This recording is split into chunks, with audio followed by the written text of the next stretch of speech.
Kuwait ఎడారిలో ఒంటరిగా బిక్కుబిక్కుమంటూ ప్రాణాల మీద ఆశలు వదులుకున్న అన్నమయ్య జిల్లా వాసి శివ మంత్రి లోకేష్ చొరవతో స్వస్థలానికి చేరుకున్నారు. సామాజిక మాధ్యమంలో పెట్టిన వీడియోపై లోకేష్ సత్వరం స్పందించి తనకు నరక రూపం నుంచి 3 రోజుల్లోనే విముక్తి కలిగించారని బాధితుడు శివ ఆనందం వ్యక్తం చేశారు.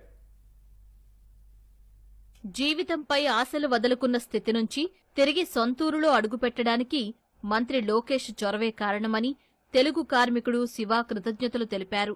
అన్నమయ్య జిల్లా చింతపర్తికి చెందిన శివ కువైట్ నుంచి స్వస్థలానికి చేరుకున్నారు. కుమార్తెలు, భార్యను కలుసుకుని తీవ్ర భావోద్వేగానికి గురయ్యారు. తండ్రిని చూసిన వెంటనే కుమార్తెలు పరుగున వెళ్లి హత్తుకుని ఆనందంతో పరవశించారు. కువైట్లో తన కష్టాలపై శివ కన్నీళ్లు పెట్టుకుంటూ ఎక్స్లో పెట్టిన వీడియోపై ఇటీవల లోకేష్ స్పందించారు. తనకు సాయం చెయ్యకపోతే చావే దిక్కంటూ శివ వేడుకోగా వెంటనే లోకేష్ తెలుగుదేశం ఎన్ఆర్ఐ బృందానికి బాధ్యత అప్పగించారు.